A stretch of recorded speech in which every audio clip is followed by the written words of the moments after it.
Earlier this month, United States Attorney General Jefferson Beauregard Sessions reminded us all that God is the biggest dick ever. I would cite you to the Apostle Paul and his clear and wise command in Romans 13 to obey the laws of the government because God has ordained the government for his purposes. He is such a happy little elfin creature.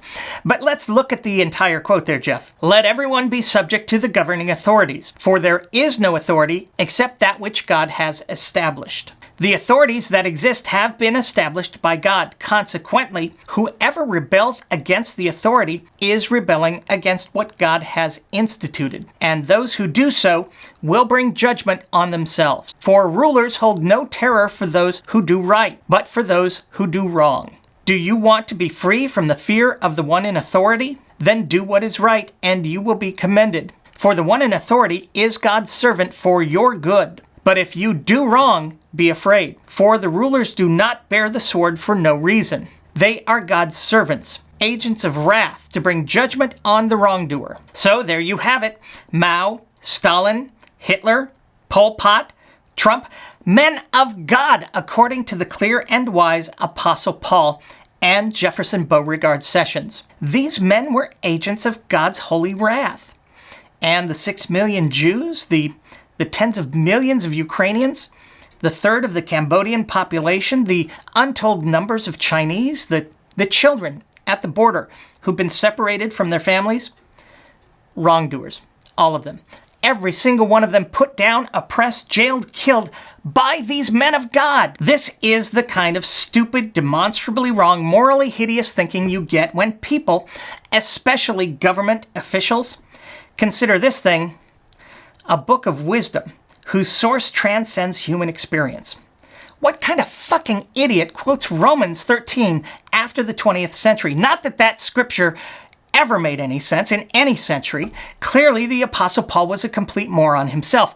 But how does anyone quote these verses after the endless slaughter of the last 100 years? And how fucking stupid do you have to be as a believer to associate that train wreck, the Holocaust, the Cultural Revolution, the collectivization of the Ukraine, the killing fields of Cambodia, children crying at our southern border? How do you associate that with your God and his holy book? Is there anything on the planet more reliably able to turn people, and government officials in particular, into knuckle-dragging morons?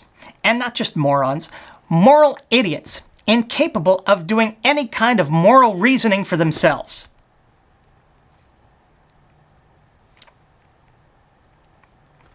I can't think of anything. But let's not look this gift horse in the mouth. For as long as I can remember, religious folks have been using the atrocities of Stalin, Mao, Hitler, Pol Pot to say, look at what atheism hath wrought, as though these dictators acted in the name of humanist atheism. That argument, though, it ends here, folks. It ends with the clear and wise counsel of the Apostle Paul and Jefferson Beauregard Sessions.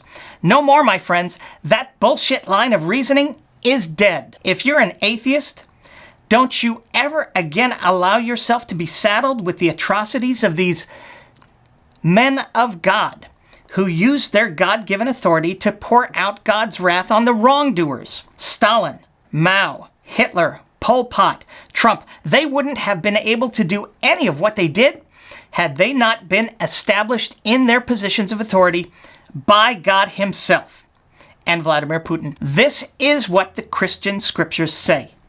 Scripture, folks, Holy Writ, and Jefferson Beauregard Sessions. Case closed.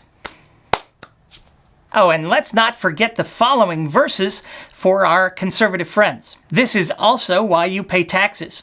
For the authorities are God's servants, who give their full time to governing. Give to everyone what you owe them. If you owe taxes, pay taxes. I think it's time to jack that top rate back up to 93%. Which of you Bible thumpers is with me?